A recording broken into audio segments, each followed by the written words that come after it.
Right, greetings all, hope this finds you well as always. It's now time for the latest update from the machine shop, where we're up to and what we're on with. First, a brief public service announcement. If you're watching this at Chalky White, those are for you.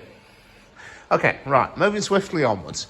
Right, first things first, Brian's been back in again, as always. He can sadly only do one day this week, but doesn't slow him down, oh Lord, no. No, what he's got finished this job I waved a camera at briefly last week. These are all the spare gauge frame fittings that we want. That's for the boiler inspector. The last job he did was this one. This is actually for spares stock. This is something I'm deliberately doing. We're building up a stock of these as spares as well, so that when one's condemned at a washout or whatever, we've got one in stock just instantly to try and pop in, and there you go, job done. Now, what happened with this one was it was a bit annoying, actually. The first time Brian tried threading it, the little Myford he was using dug in quite badly, and it mauled the thread quite badly. So, because I definitely wanted a spare, he set to today and finished the job off completely by rattling out the last one, which is a spare, and the rest are all ready to go. Some of them are going into 80136, some of them are going into 76079. That job's done, and that's excellent.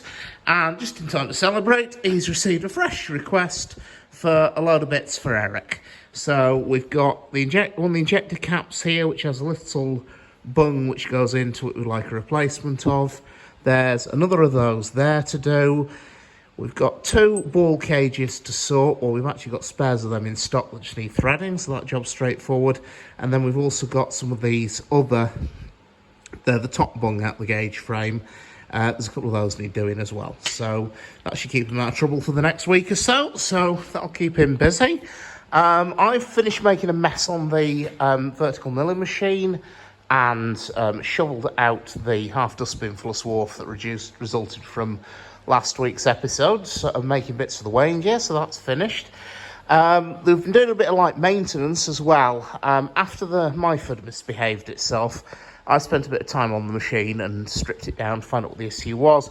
It was nothing serious. It's basically, to be honest, just a lot of play. The only issue we had was that the little top slide nut there, just with my finger, that the feed screw for the top slide runs in, that had cracked. And the replacement's been ordered and has been fitted very swiftly. For those, incidentally, who don't know, Myford's, the name still exists. Myford's of Nottingham was bought up by RDG Tools of Heckmondwike, and I'll be honest, I can speak very highly of their spares support. It's absolutely excellent. We've had a couple of bits off them now, and every time it's been reasonable prices and very swift delivery indeed. So they're good little machines, these, and they should keep going for a while. But yeah, the only issue with it was a bit of there's a backlash adjuster in there that had worked loose. There's a few other things. Whoever had this poor thing before us didn't read the bit about the gearbox. It's supposed to be filled with oil and pumped it full of grease, so that's been cleaned out. But apart from that, yep, it's still going strong and doing a good job. Another job we're on with was a couple up here. The first is some of the folks who look after 825, Adrian Landy and chums, are well on with machining a new valve head for one of the piston valves. The old valve head had cracked along one of the lands and a chunk had broken at the end of it.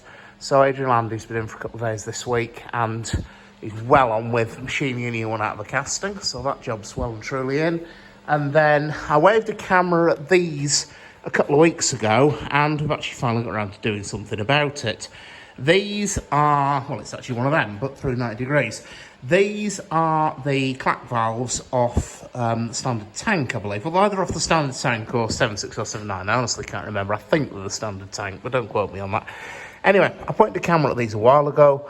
The problem is that seat that the clack valve, which is this lump here, locates onto, is quite badly cut. It isn't too bad in this one. It's far worse than the other one.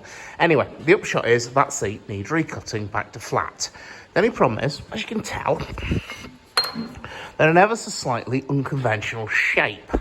There is no way they could be easily mounted into a lathe, and I decided that mounting them into a milling machine would have been politely described as difficult, because of the angles involved. So after a bit of pondering, I came up with the idea of simply tipping them through 90 degrees, as you can see, and bolting them onto 2 angle plates on the bed of the horizontal borer, which has actually worked a treat, if I'm honest. It was very easy to get them onto the plates and lined up, and then I discovered that to get them to align to the spindle, it was actually as simple as just butting that flange there that the cap locates onto up against the end of the tool holder, and it worked. Up against the end of the tool holder boss, I should say. It's that big red lump that everything else is bolted into, and it worked absolutely beautifully. Just literally push them up to it, clump, bolt them down, job done. The tool holder is a bit more applied ingenuity. Some of this we may have seen before. This lump of EN16 here was actually made to hold the cutter when we were doing the work on Repton's Super E-Treader. I have since discovered, much to my amazement this morning, that it will also hold a lathe boring bar. I would like to produce some long and convoluted saga about how I measured that all very carefully, and it was very carefully calculated, and that'd be a complete lie. It was actually just one of those sheer moments of, oh, I wasn't expecting that to fit in there. So we've got that lathe boring bar clamped in there, and so the idea is that, of course, is bolted to the chuck, which is bolted to the spindle, which spins round and round, which is all very fine and dandy, except we've got a flat seat we want to recut. And for this, I'm going to use another little feature of this machine, which is very, very handy. If we look at the chuck here, you will see that there's a slide here, and that slide will traverse left to right when I wind that hand wheel there, okay? Now, what does that mean? Well, that means that if we have a cutter that's mounted into the end of that spindle, as it rotates, the arc that cutter travels, the radius of that arc will increase as that slide moves out. So effectively, it will cut a larger and larger circle. Hence, it'll cut our face flat. Now, this is where another very handy piece of this machine comes in. It's possible to persuade that to do that slide movement under power. That is, as the spindle revolves, the slide will automatically advance. Now, it's going to be slightly fun to set up because, to be honest with you, you're actually going to end up working completely blind in that hole. You're literally going to touch off, get the tool clear, set the spindle going, put a cut on, and then literally work by sound, which, yeah, it works. I've done it. It's just, you just need a strong stomach, because if it goes wrong, it's going to be really expensive. Well, you might even need casting for a start. Nah, it'll be right.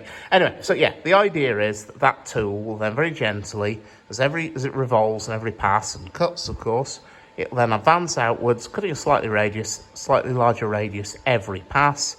And so eventually you will suddenly discover that it's reached the outside edge of the seat and the seat's recut.